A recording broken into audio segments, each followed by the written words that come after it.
What if I was reborn as the amazing Spider-Man? Note, I do not own Marvel or its properties nor the story in use. If you are interested in the original, a link is below. Chapter 1. Beginnings. Queens, New York, 2010. Beep, beep, beep. In a small but homey apartment in Queens, New York, a 15-year-old teenager sleeps like a brick in his small and dimly lit bedroom. He has dark brown hair and light Caucasian skin. If his eyes were open, anyone could see his brown eyes, which matched his hair. Beep, beep, beep.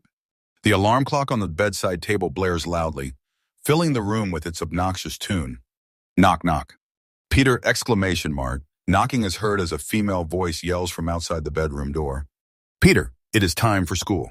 Unluckily, none of this woke the sleeping boy. Soon enough, the door opened, and in came a beautiful woman dressed in nurse scrubs. She looked to be in her mid to low 30s. Her hair, eyes, and skin tone were similar to the sleeping boy's, possibly his mother or another relative. Peter, it's your first day of high school. She opens the curtains and sees Peter more clearly in the light. What the? As the morning light filled the room, she could see the sleeping teenager, laying in a puddle of his own sweat. He looked healthy and slept soundly, yet his sheets, blanket, and pillows were soaked in sweat. It was as if he slept in a sauna last night. Peter, ! She exclaims and dashes towards the bed, placing her hand on his head to check for a fever. Please tell me you did not do any drugs. Not feeling a fever, she pulls the blanket off to check his body and sees something new, at least to her. Has he been exercising? She mutters. Peter, who took care of himself but did not go to the gym or anything like that, now had slim yet defined muscles everywhere. He looked like he belonged in a CrossFit commercial. Peter! She shakes him, ready to get some answers or call 911 if he doesn't wake up. Huh? Peter mutters as he opens his eyes. Blinded by the morning sun coming through the window, he covers his eyes and sits up. Who is Peter? Where am I? What time is it? Peter Benjamin Parker. What drugs did you take? She exclaims. After hearing that he did not know his own name, her imagination got the best of her as the worst possibilities played out in her mind. Huh? Did I take anything? The boy himself was wondering the same, as he did not know where he was, nor did he feel the usual aches in his leg like always. As his eyes got used to the light of the room, he looked up and saw a beautiful woman he had a sort of crush on. Insert picture of MCU Aunt May here. Aunt May? He mutters as he starts to think he may be high on something. What are you doing here? He was a big fan of Spider-Man and loved the Marvel Cinematic Universe's version of Aunt May. She was the epitome of a mother I would like to friend, and he respected that over the grandmother in the Tobey Maguire Spider-Man movies. I live here, Peter, May says as she looks at him like he was an idiot. Yeah, Peter says as he looks around the room. Can you give me a minute? No, it is your first day of high school today, but based on whatever this is, May points to the sweat-soaked bed. Maybe it's best to call in sick and schedule a doctor's appointment, she asks with a contemplative look. Not sure what is going on, Peter decides to just play along until he can have some alone time to think. Don't you have work? He asks, trying to find an excuse to be alone. Yes, I do. But if you are sick, I can call in and the hospital would understand, hopefully, she says with a skeptical look. No, go to work. They need you there more than me. I will go to school, Peter says reassuringly. I just need a good shower and I will be fine. I think I had food poisoning last night, but it is gone now. Oh no. Do you think it was the Chinese we ordered? She asks worriedly. Probably not, or you would have been sick as well, Peter says, surprised by his acting skills at this point. True, I wonder what you ate. If I did not know you better, I would say you overdosed on drugs or something. She says as she gives him one last look before heading toward the door. Get your butt in the shower and be quick about it. You have to leave in an hour, and I have to go even sooner. Yes, ma'am, Peter calls out as she leaves the room. And put your sheets in the wash, May calls out on her way to the kitchen. Ignoring her words, Peter, or the person that is now Peter, quickly finds the bathroom and locks himself inside. Turning on the lights, he is shocked to see a Tom Holland look-alike staring back at him through the mirror. Insert picture of Tom Holland here. P.S. He is 6 feet tall in this story. What the hell is going on, he muttered, not wanting to arouse suspicion from Aunt May. Waving to himself in the mirror and doing other weird movements to be sure this wasn't fake, The now-named Peter Benjamin Parker was shocked beyond belief. Yesterday, he was a poor orphan teenager with a dead right leg. His leg was crushed in a car accident that killed his parents, rendering his favored leg useless. Before today, he had to limp and hobble with a cane wherever he went. Not only that, but the pain and aches that came along with his new disability were horrible. Though now all of that is gone. No limping or pain anywhere. His leg, if you can even call it his, is in better than perfect shape. In fact, his entire body is in perfect shape. After admiring his body and basking in the feeling of painlessness, John, or maybe it is Peter now, started wondering how this happened.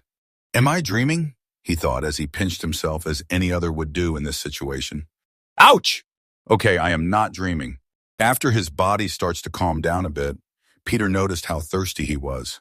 It felt like his mouth was made out of sandpaper, or he slept in the middle of a hot desert with his mouth wide open. This is probably because of the sweat from earlier, he thought as he turned on the sink and started drinking from his hands. After a minute of drinking, a knock is heard at the door. Knock, knock. I do not hear the shower running. Are you okay, Peter? Aunt May asked worriedly. Yeah, I am fine. I was just brushing my teeth, Peter says as he opens the cabinet and grabs what he believes to be his toothbrush. Suddenly, as he takes the toothbrush, the nearby glass cup, presumably used for gargling, gets knocked over and falls out of the cabinet.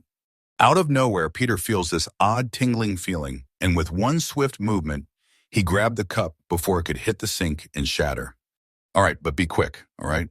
If you want to eat breakfast before leaving, then put some pep in your step, May says as she returns to the kitchen. Looking down at the cup in his hand, Peter came to a startling yet exciting conclusion. Am I Spider-Man?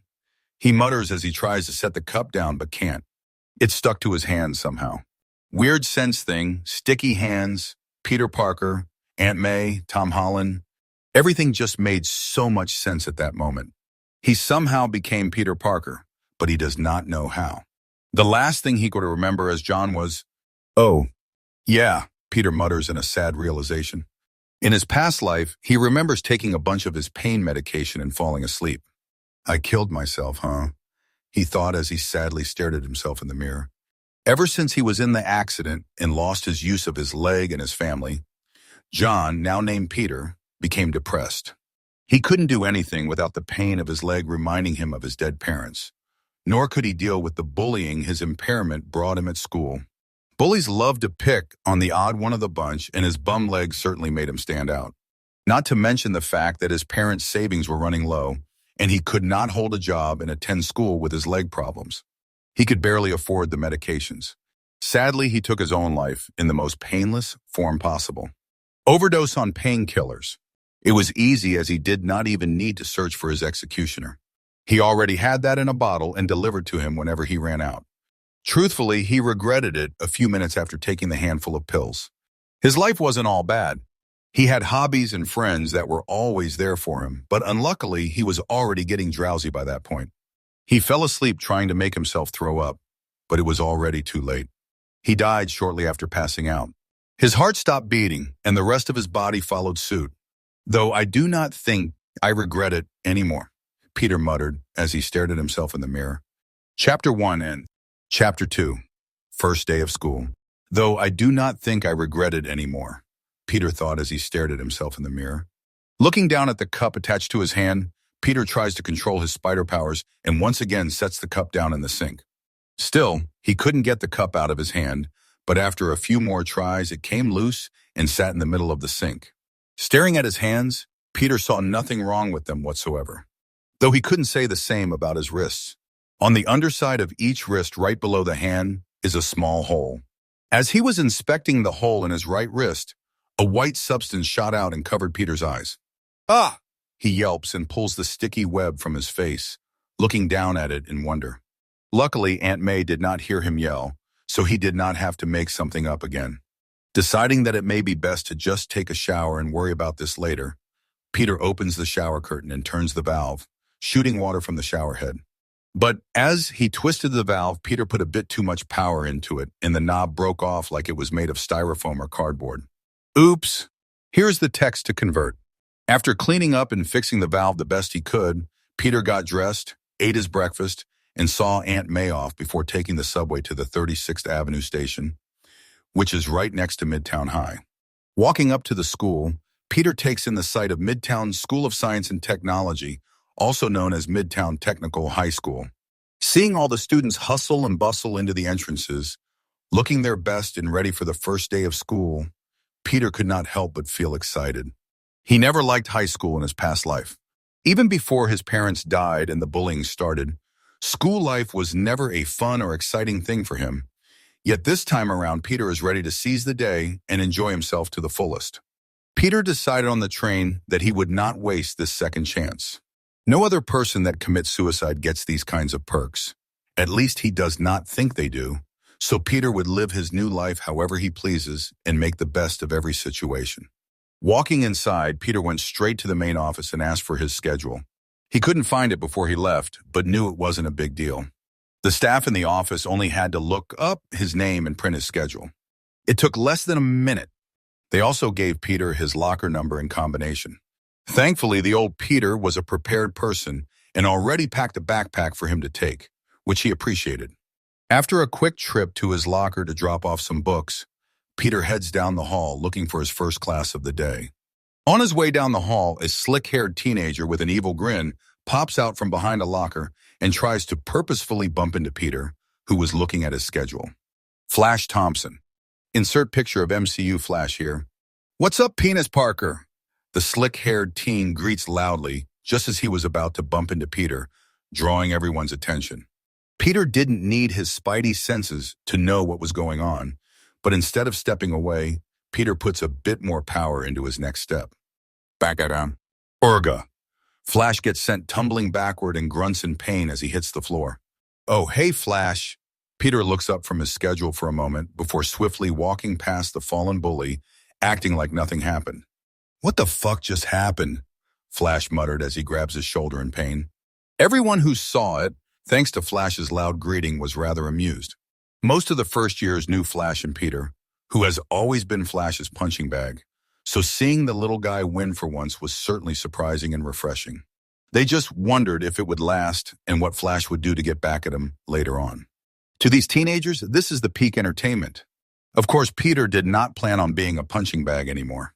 He didn't care for being popular, partying, or anything like that. The one thing that he will put his foot down on is being bullied, especially by such a shifty version of Flash Thompson. Back to Peter, he found his class and took a seat near the window. No one else has arrived yet, so he simply waits patiently for class to start. Up until now, everything has led Peter to believe that he is in the MSU. His apartment, Aunt May, his appearance, Flash's appearance, and even the school is an exact replica. He has a few options laid out before him. Of course, Peter planned to collect the Infinity Stones or destroy them as a last resort. They are far too dangerous to be left to whoever gets their hands on them. He also should give the Ancient One a visit. She would make a good ally, and maybe he could learn some of the mystic arts if he is able to. So far, that is all the plans Peter has set in stone. Everything else is up for debate. Maybe he will contact S.H.I.E.L.D. and learn some martial arts from them, but he is sure that would come with a price, so it may not be the smartest idea. Though he could use that connection to find information about the Tesseract. As Peter is thinking of future plans while looking out the window, in walks a chubby Filipino teenager. He scans the room and immediately beelines straight to Peter's desk.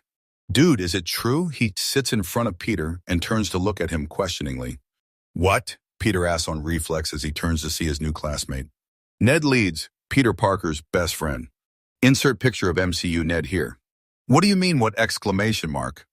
Ned starts acting as if something epic happened. "Is it true you got one over on Flash? Everyone is talking about it."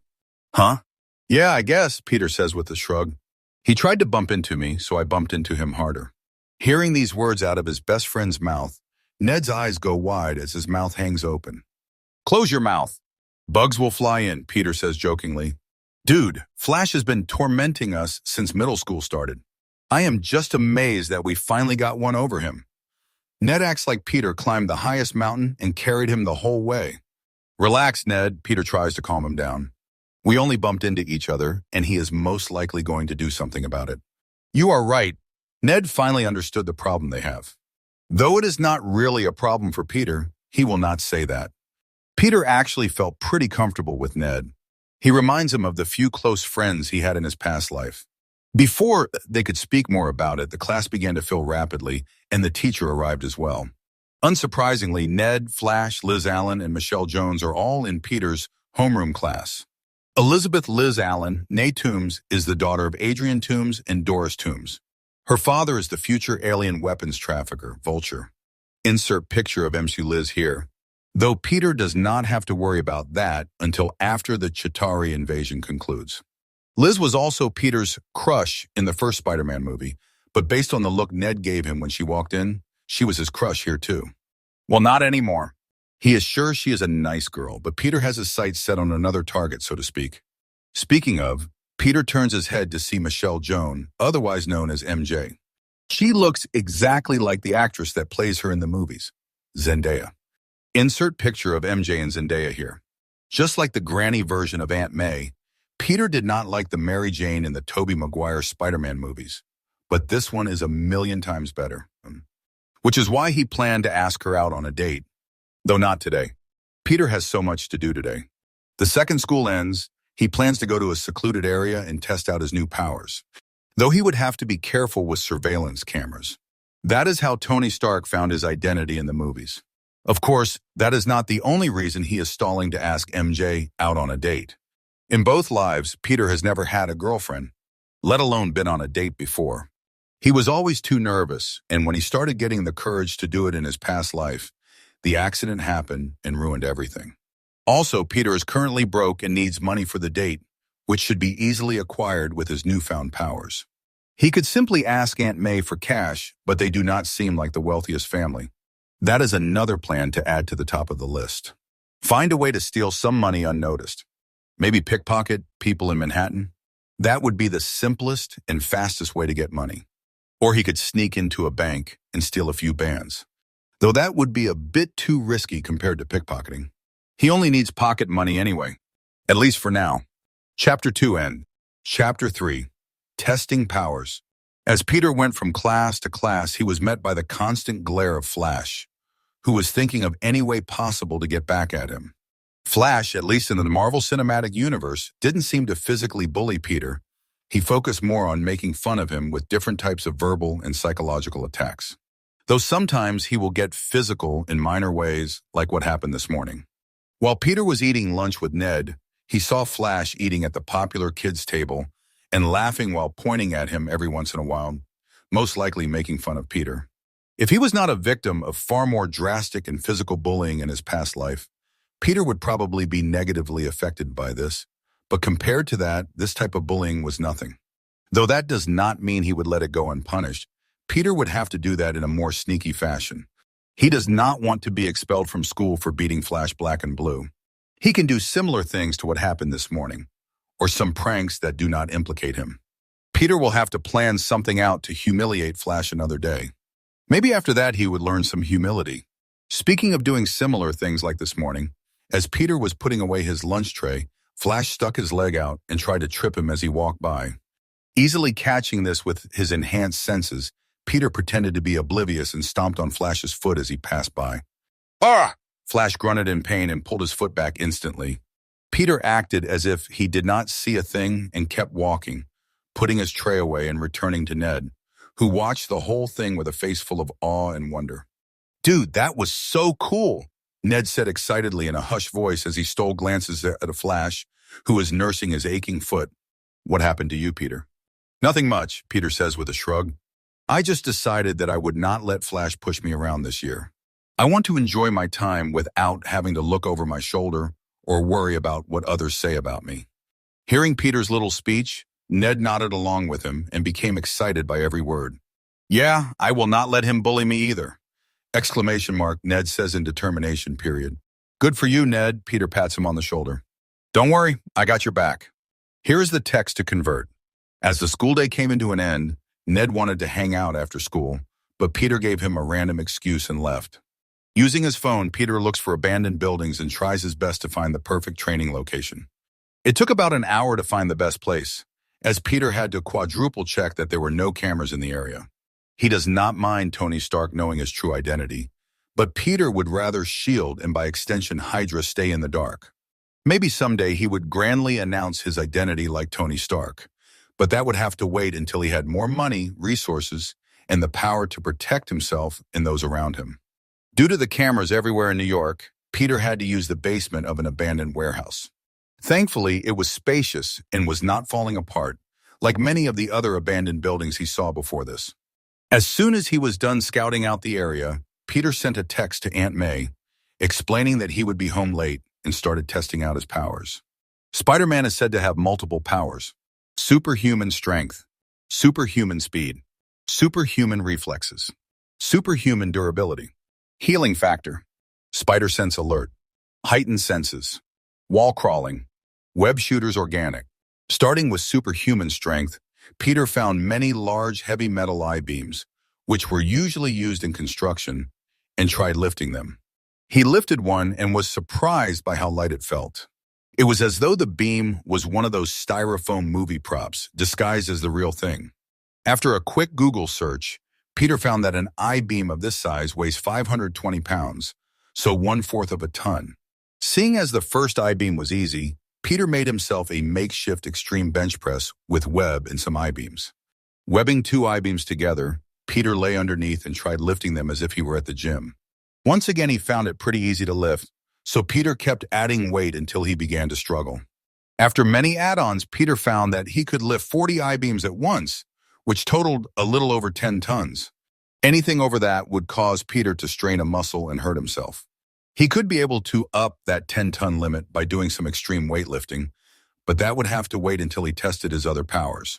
Next, Peter moved on to testing his superhuman speed, running circles around the warehouse basement.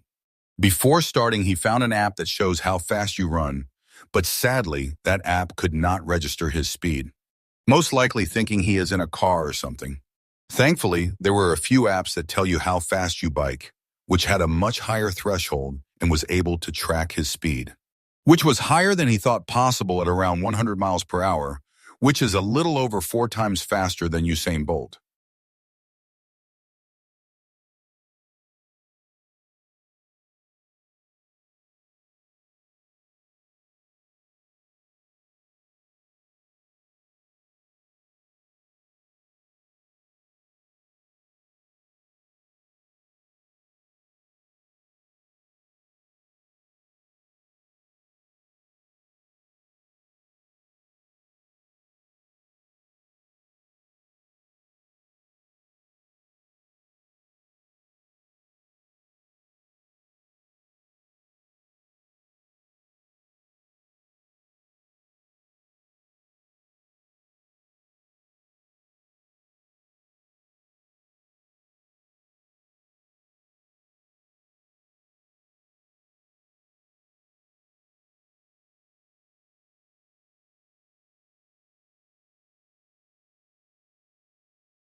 Reflexes, heightened senses, and spider senses were harder to test but still possible. Peter took softball-sized rocks and hung them on webs from the ceiling, pushing each rock, causing them to swing erratically and create an odd death trap of swinging rocks in the center of the warehouse basement. After his booby trap was finished, Peter stepped in with his eyes closed and trusted his senses. The tingling feeling returned, and Peter trusted it, dodging up, down, right, left, forward, and back. His enhanced senses and reflexes, combined with his spider sense, made him look like a skilled dancer as he smoothly weaved in and around the death trap. Next, Peter stood completely still in the center of the swinging rocks, allowing them to crash into different parts of his body. This is testing his superhuman durability and healing factor, which was something he dreaded, but sadly it had to be done. After being hit by a few dozen ham-fist-sized rocks, they lost their momentum and hung limply from the ceiling. Stepping out of the hanging rock section of the warehouse, Peter saw that he barely had a mark on his body, and any mark he had already started fading away. Though he could not say the same about his clothes, which were now ripped in certain areas. "Damn, what should I tell Aunt May?" Peter muttered as he thought it would have been smarter to take off his clothes beforehand. "Maybe I will pickpocket some rich guy on the way home and buy some new clothes." He could sneak in through his bedroom window and change clothes, but who knows how many cameras are outside his apartment building. Speaking of cameras, Peter would have to find a way to deal with that problem. Living in the modern world is hard as an up-and-coming superhero.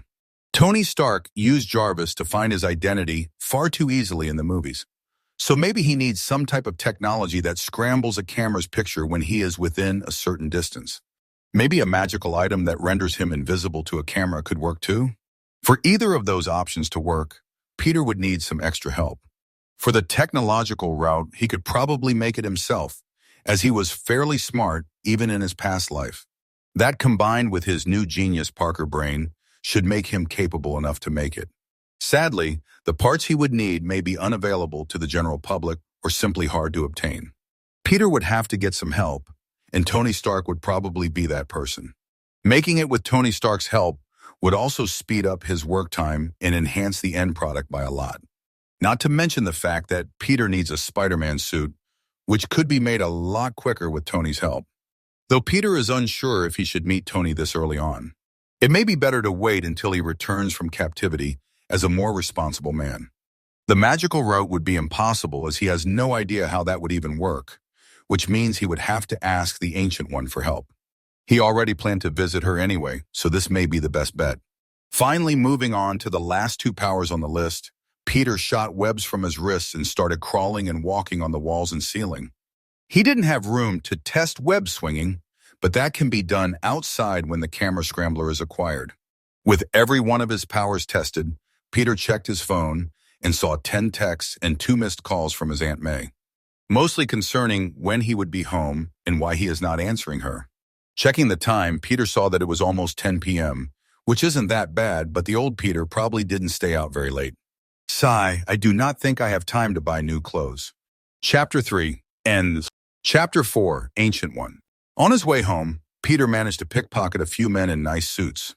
He didn't want to rob poor people as they have no money, and he would feel bad, so he kept his targets to the wealthier-looking men. Women usually kept their money in purses, which would be harder and more noticeable when stolen, so he stayed away from them as well. Thanks to his enhanced senses and reflexes, Peter did not bother taking their wallets and simply emptied them before placing them back in his rich victims' pockets. He would brush shoulders with someone, snatch their wallet, pocket the cash, and slip the wallet back to them. When he arrived back at his apartment, Aunt May was in the living room watching Korean dramas with her phone nearby. As soon as she saw him walk in, she muted the television and looked at him expectantly. "Okay, what is going on?" she asked from her seat on the couch. "What do you mean?" Peter asked, hoping to avoid whatever's going on. "You have this weird sickness this morning, then you stay out longer than you ever have before. Not to mention the rips in your shirt and jeans. Something is up. Now spill." Aunt May looks him up and down. Making a split-second decision, Peter comes up with a good excuse. "I got an off-the-books job to pay for a date, but I haven't asked the girl out yet." May looks into Peter's eyes, searching for any deception. "That's it?" "Yeah, this morning was just food poisoning, though." "What about your clothes?" she says, gesturing to Peter's ripped outfit. I was working on a construction site, Peter explains easily. Huh, so that is why you are more muscular now, May mutters as she stands and walks up to Peter before wrapping him in her arms. Please do not hide things from me. I thought you were in trouble or doing drugs. If you needed money, you could always ask me. You do not have to get a dangerous construction job. I am sorry, May, Peter said as he hugged her back. Don't worry, today was my last day of work. I have saved up enough money to last a while. He felt bad for Aunt May. She technically lost her nephew or son since she raised him, and now someone else has taken his place. At this moment, Peter swore to himself that he would take care of May as thanks to the old Peter. As they separated, Aunt May looked at him with an inquisitive smirk. So, who is the lucky girl? She asked like a paparazzi ready to get her scoop. I will bring her over sooner or later. You will find out then, Peter says as he heads toward the bathroom. What? You cannot just drop something like this on me and walk away. I need to know. May follows him with a pout on her face. Well, you'll just have to be patient, Peter says with a smirk as he closes the bathroom door in her face. Here is the text to convert. 1 week later, after a full week of school and training in the warehouse basement, Peter was finally ready to meet the Ancient One. If he wanted to safely become Spider-Man without worrying about risking his everyday life in the safety of people like May, Ned, and eventually MJ, then Peter would need her help. During this past week, Peter found out that he could enhance his already ridiculous powers with exercise. Though because of his already crazy level of strength, that exercise is something that would flatten the best bodybuilder in seconds. He also has his powers completely under control at this point. It took a little training, but he does not break things on accident or hear/smell things at a crazy level anymore, though he can if he tries. The underground warehouse has been renovated into a makeshift gym. Peter already had the extreme bench press, so he just needed to add on with other equipment made from random junk and held together by his webbing, which he found is extremely durable. There is so much web in that basement that it actually looks like a spider's lair, ready to trap any prey that wanders in. Other than that, Peter has used his stolen money to update his wardrobe a bit. He did not mind the old Peter's style, but he wanted to bring a bit of his old self into this new life of his, which pretty much consisted of hoodies, joggers, jeans, white shirts, and a pair of white Nike Air Max shoes. Ned was surprised by his change in clothes, while May gave a few good comments about how he looked recently. The only problem Peter has had this week, if you can even call him that, was Flash, who kept trying to mess with him and failed horribly. On Wednesday, he tried to pick on Ned, since he could not do anything to Peter, but Ned was not having it. He followed in Peter's footsteps and ignored Flash completely. And since Ned is almost always with Peter at school, any minor physical bullying was thwarted by Peter at every turn. Sadly, Peter has been too busy to put together a prank on Flash, but it would come soon enough. After school was out on Friday, Peter said goodbye to Ned and took the subway to the New York Sanctum. The Sanctum Sanctorum is located on 177A Bleecker Street in Greenwich Village, New York City. Standing outside the big double doors, Peter nervously knocked. He would be meeting the strongest person on Earth, the Sorcerer Supreme, otherwise known as the Ancient One. As the door creaked open, a Caucasian man in monk robes peeks his head out. Can I help you? He asks in a New York-style accent. I am here to meet with the Ancient One. Do I need to schedule an appointment or... Huh? The man says as he looks at Peter weirdly. Please come inside. I will contact the Ancient One for you. As the man opens the door, Peter walks in and admires the architecture of the big open entrance hall. Thank you. Should I just wait here? Peter asks as the monk rushes off, leaving him standing there. All right, I will just stay here. Feeling curious as he waits, Peter walked around the entrance area, looking for anything interesting or possibly magical.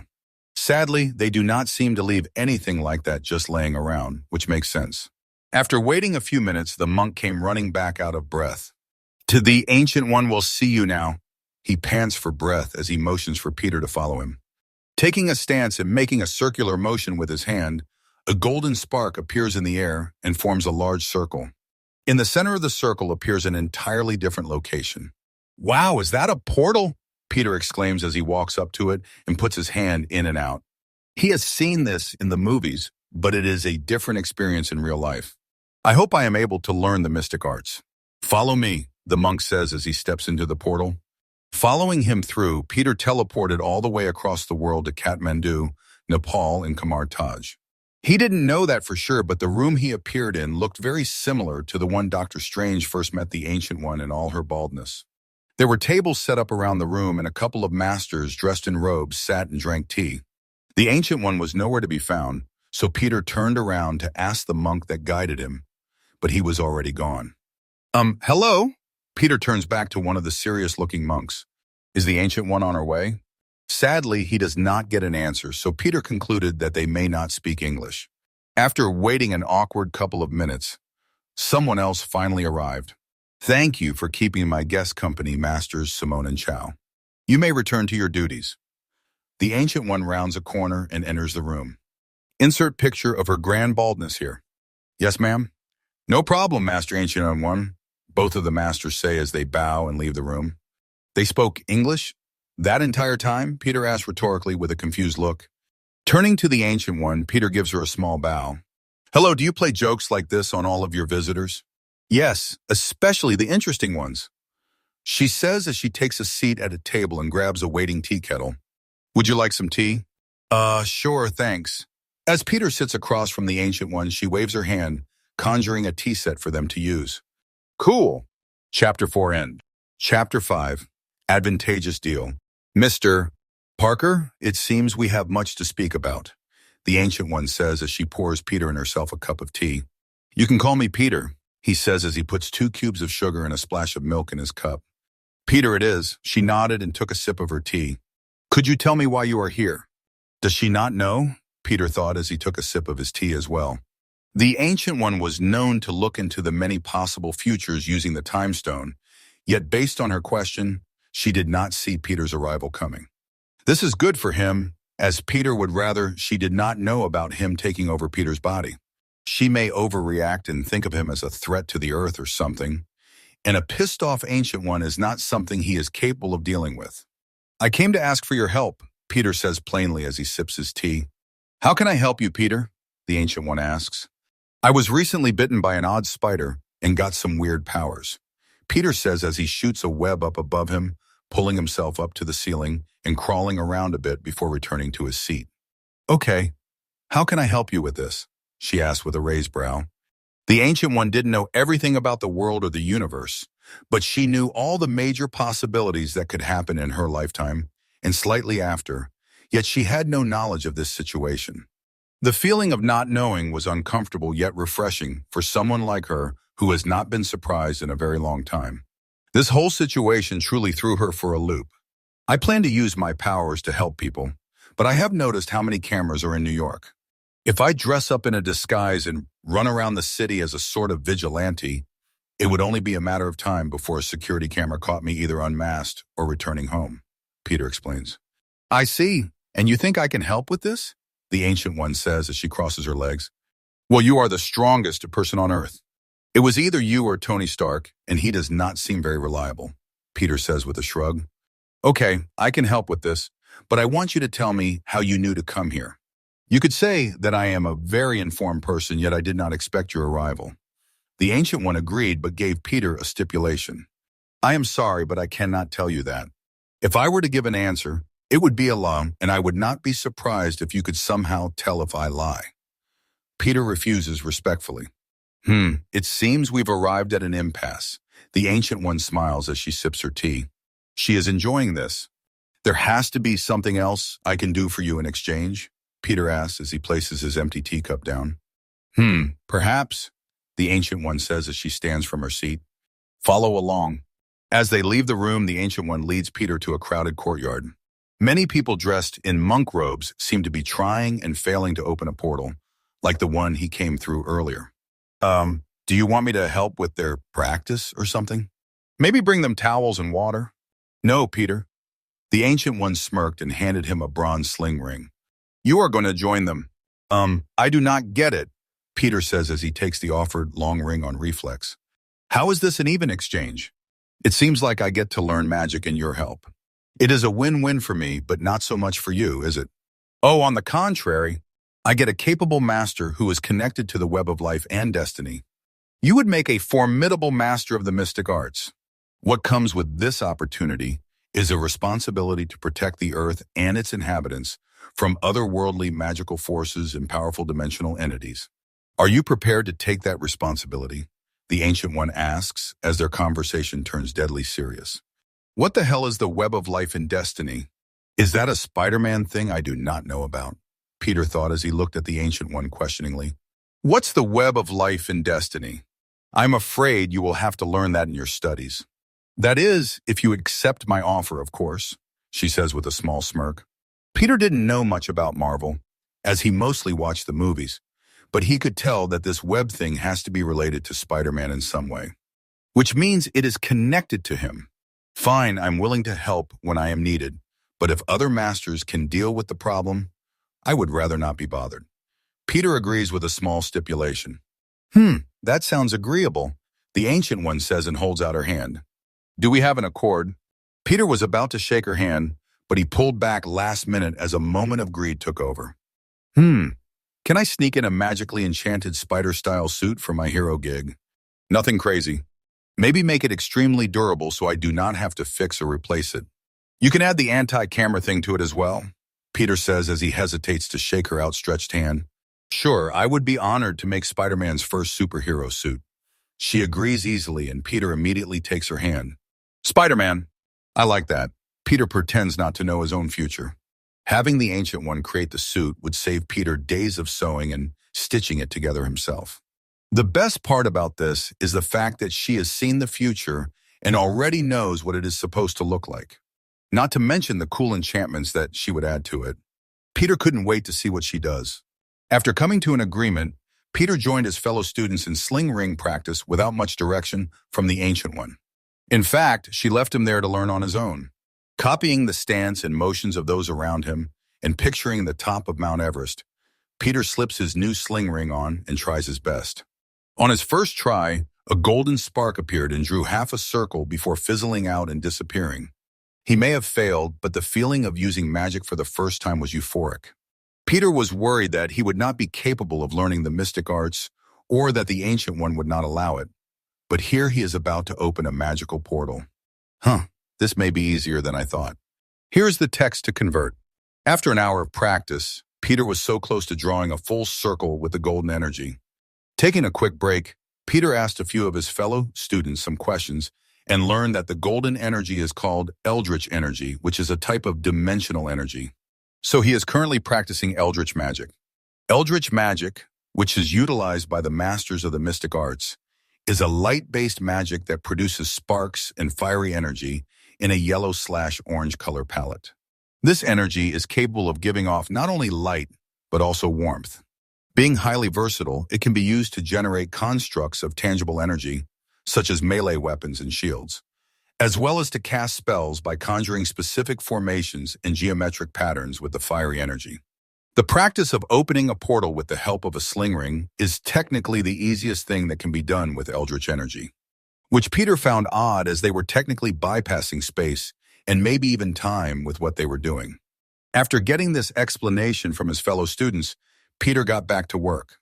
On his next try, he put all of the knowledge and feelings he had into one last go of it. He had to get home soon, or Aunt May would start to worry.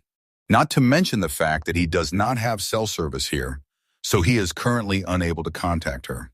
With his mind set on his destination, Peter took the stance and slowly waved his hand in a circle. Golden Eldritch energy sparked to life and steadily formed a full circle in front of him. As the two ends of the circle connected, the center warped into the image of a snowy mountain peak. After laughing like a madman, as Peter was basking in his success on a cold mountain peak, I did it! He heard someone clear their throat behind him.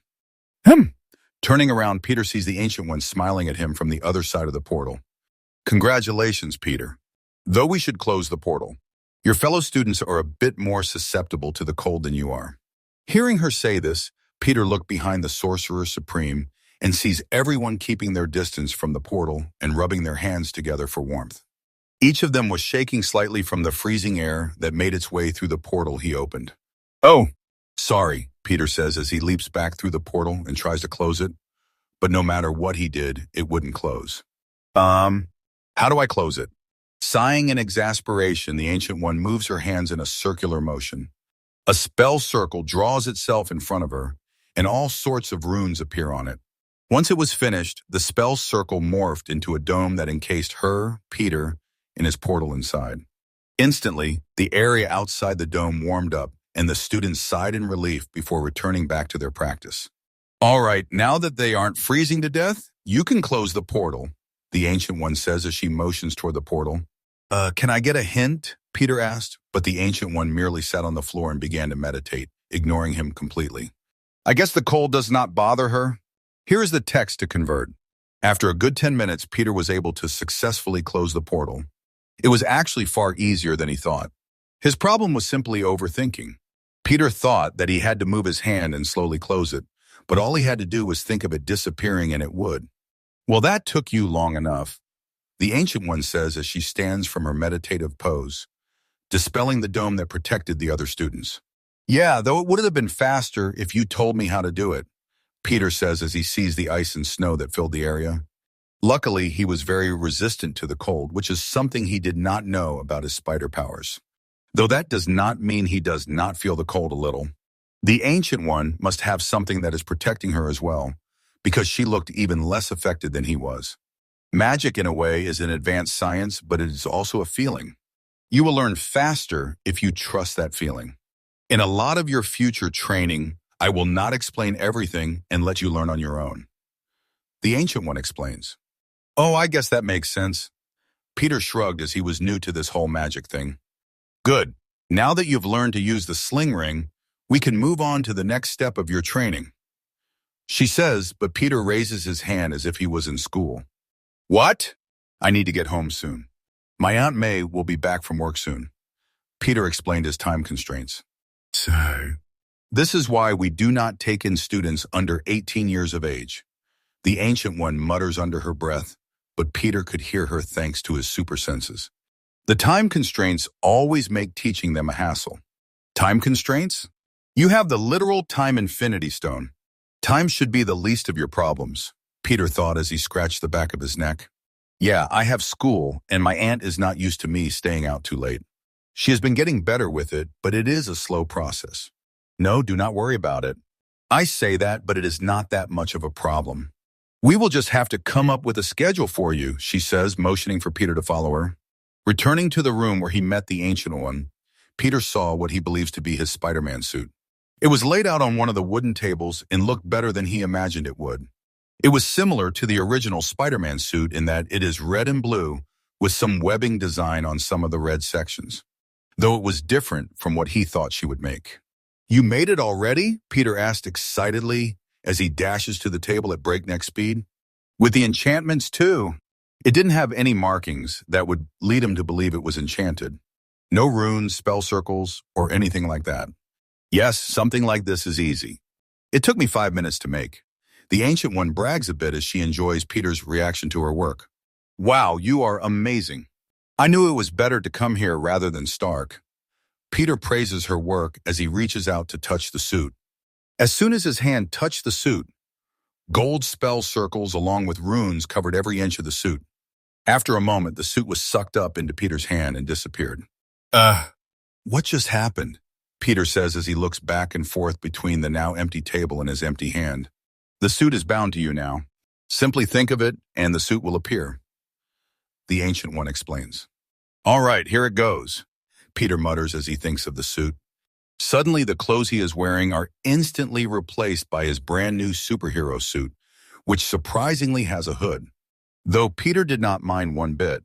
Seeing Peter looking down at his hands and legs, the Ancient One waves her hand, and a body-sized mirror appeared in front of him. That is so cool, Peter says in awe and wonder. Insert picture of this story's cover here. I am glad you like my work, the Ancient One says as she stands beside him, looking at his suit in the mirror. But that is not all it does. The suit is made to be resistant to most things, like water, fire, tearing, cutting, and so on. It is also enchanted to increase that resistance by a bit. Though do not get too cocky. Enough damage would be able to break through the suit, but it will regenerate back to new a few hours after the damage happens. It is made to last, not as a sort of protective armor. Do you understand? Yeah, do not overly rely on the suit to protect me. I get it. Peter nods his head as he puts up his hood. Damn, the hood was a nice touch. Yes, I thought you would like it. The Ancient One smiles as she watches him make random poses in the mirror. Now into what you originally asked for. Suddenly, the Ancient One takes a smartphone out of her robe, which surprises Peter to no extent. You have a smartphone, ? He asks with the shock clear in his voice. Yeah, did you think I would be some old-fashioned monk that knows nothing of the modern age? She asks in a challenging tone. I mean, truthfully, yeah. Can I have your phone number? Peter asks, and the Ancient One shakes her head as she takes a picture of Peter with her phone. Look at this. She turns the phone to Peter, showing him a picture of the room without him in it at all. The suit is invisible to all cameras, but you can turn that off and on at will. Think of turning it off. Peter does as she says and feels a slight vibration run through the suit. As the vibration disappears, the Ancient One takes another picture and shows it to him. This time he was completely visible. If you look in the bottom right corner of your right eye, you will see a small camera icon with an on and off icon next to it. The off part of it should be highlighted right now. That is to prevent any confusion. She explains and Peter sees exactly what she said. Wow, you really thought of everything. Peter praises her as he turns it back on and sees the icon highlight the on part now. When I make a deal, I intend to fulfill it to the utmost extent. The last thing to test is taking the suit off. Just think of the suit disappearing and it will. She explains and Peter does as she says. Instantly, the Spider-Man suit is replaced by the clothes he was wearing earlier. The suit was nowhere to be seen. You have certainly outdone yourself, Peter says as he turns to the Ancient One and bows to her. Thank you. He knew that she was as old as dirt, and bowing seemed like the best way to show his thanks. The other monks did it earlier when he met her, so he is just following their lead. You're very welcome, Peter, she says with a smile as she checks the time. I'm afraid I have duties to return to, so why do not you head home and return tomorrow morning? It is the weekend, so you should not have school, right? Yeah, sounds good. Peter instantly agrees as the Ancient One turns to leave. Wait, how do I leave here? Without saying a word, the Ancient One holds up her hand, showing Peter her sling ring as she turns the corner, leaving Peter alone in the room. Oh, yeah, I forgot about that, Peter mutters as he looks down at his new sling ring. Chapter 6 end. Chapter 7 debut. Checking the time on his phone, Peter saw that it was 4:47, which means Aunt May is still working at the hospital. Knowing he won't get caught, Peter used his new sling ring and opened a portal to his bedroom. Stepping inside, Peter drops his school bag as the portal closes behind him. Knowing Aunt May wouldn't be home yet, Peter went to the kitchen and started cooking dinner. He would be sneaking out for his first night as Spider-Man tonight, so he decided to spend some time with May before heading out. After making some chicken parmesan, Aunt May arrived home and kicked off her shoes with a tired look. Ugh, I can't wait to do nothing for the whole night, she exclaims as she slams the door behind her. Sniff, sniff, Peter! Are you cooking? Rushing to the kitchen, May saw Peter plating the chicken with a big bowl full of salad next to him. What's going on, Peter? She asks, eyeing the food suspiciously. I got home a bit earlier than you, so I thought I should cook. Peter shrugged as he put the filled plates on the dining table. Peter does not know this, but the old Peter has tried to cook for May a few times in the past. During the first incident, he started a small grease fire that could have burned the apartment down if she was not there to put it out. On the last try, he went through many kitchen safety videos on YouTube, but ended up giving himself and his Aunt May food poisoning. It is safe to say that seeing Peter cooking in the kitchen is a bit traumatizing for May. She didn't trust the food, and she certainly doesn't trust that he won't burn the place down. Speaking of, after getting over her shock, May walked over to check the oven, stovetop, toaster, microwave, and even the coffee machine to make sure that Peter did not leave anything running. May, come eat, Peter said as he grabbed the salad and some utensils before heading back to the table. Peter, May says nervously as she takes a seat in front of her plate. Peter was sitting across from her, ready to dig in. Are you sure you should be cooking? She was trying to be nice, but she was not ready for another bout of food poisoning. She had to take a few days off work the last time, which would not have been bad if she was not in the bathroom for most of that time. What's going on? Is there something I do not know? Peter thought as he finally noticed May's odd behavior. He really hated that he did not get the old Peter's memories.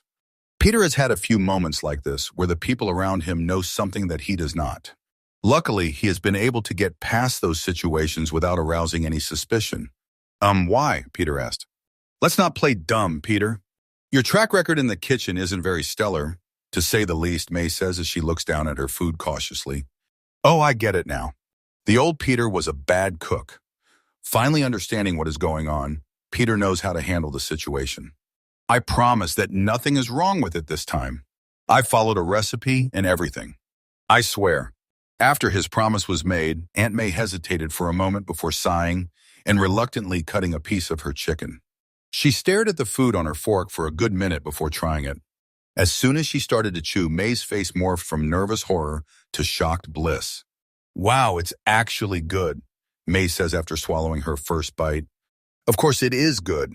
I have been cooking my own meals since my parents died in my last life, Peter thought as he smiled at May's praise. Thanks, I gave it my all. After dinner, Peter watched some Korean dramas with May until she was ready for bed. Once she was in bed and he was sure she was asleep, Peter went to his room and locked the door. With a single thought, his clothes were replaced with his Spider-Man suit. Peter made sure the suit was in anti-camera mode before opening his window and jumping out. He hasn't had the chance to test his web swinging, so now is the time. Shooting a web at the nearest building, Peter grabs hold of it and swings down the street. Repeating this over and over, Peter was like Tarzan swinging through the jungle. The feeling of swinging between buildings around New York City was the most freeing and exciting thing that Peter has ever felt. When he would come across an obstacle, Peter would run along rooftops or the sides of buildings with his wall-crawling abilities. Whoa! Peter yelled excitedly. Silly as he did a backflip midair in the center of Times Square before shooting another web and swinging away. He noticed how easy it was to get around the city compared to other forms of travel. Landing on a high rooftop, Peter Googles how long New York City is and found that it was 35 miles long from northeast to southwest. After some quick math, Peter found that at his speed, he would be able to cover that ground in 21 minutes. That may be long in an emergency, but it is very unlikely that Peter would ever have to cover even half of that distance to get to a crime. Speaking of crime, Peter realized that he has not seen any since he jumped out of his window. I should have gotten a police scanner, he mutters under his breath. While waiting to hear some sirens on a random building in the center of New York City, Peter turns off his anti-camera enchantment. He only needs to use it during times where he could implicate his true identity, so pretty much whenever he heads out and returns home. After waiting a good 10 minutes, the sound of ambulance and fire truck sirens began ringing in Peter's ears as red and blue lights lit up a nearby street. It's finally go time, Peter says as he jumps off the tall skyscraper, like Ezio Auditore aiming for a nearby haystack. Swinging above the fire trucks, Peter finally saw their destination. A low-income apartment building was burning, and smoke was rising from the few open windows. Screams for help could be heard as people rush out of the building, coughing up smoke all the way. Okay, you can do this. It is showtime. Peter psyches himself up to dispel the nervousness he feels. Increasing his speed, Peter overtakes the first responders as he rushes to the burning building. As he swings over the onlookers outside the building, a few of them look up and see as Peter swings into one of the smoking windows. Did you see that exclamation point? What was that? Did someone just swing into the window? Nah, you probably just inhaled too much smoke. No, I swear I saw it. The talks continued as those that saw Peter watched the window he dived in with anticipation. Inside the building, Peter could barely see due to the smoke, so he began to call out for anyone left behind in the building. Pacing the halls, Peter called out at the top of his lungs for anyone to answer him. Thankfully, the suit seemed to be smoke-proof, as Peter did not seem to be affected by the fume-filled building. He didn't even feel hot in the slightest. Soon enough, someone finally called back to him. Help! My babies. Help! In here, help! A woman's voice called out. Locking on to her location with his enhanced hearing, Peter moves at breakneck speed. Arriving in front of an apartment door, Peter saw that it was blocked by a big burning beam that fell through the ceiling. Hang on, I am coming to get you, Peter yells as he lifted the burning beam and shoved it aside. You can open the door now, Peter calls, but does not get an answer this time. Since he did not get an answer, Peter broke the door down and saw a mother and her 2 children passed out next to an open window. The place was burning and filled with smoke like the rest of the building. Acting quickly, Peter puts the mother over his shoulder and grabs the children under each arm before jumping out of the window. He runs down the side of the building and places the family of 3 gently on the ground. Firemen that have just arrived were clearing the scene and hooking hoses to nearby fire hydrants. When they saw someone jump out of a window, they thought someone was committing suicide or just trying to survive the fire. Though their expectations changed drastically when they saw an oddly dressed man run down the side of the building as if he was defying gravity and placing 3 unconscious people on the ground. Smoke inhalation. Get the medics on them, Peter says as he shoots a web to the open window he came from and pulls, launching himself back inside the building. Wait! Don't go back in there, a fireman yells, but Peter was already gone. Back inside the building, Peter began to realize that his current strategy was not working fast enough.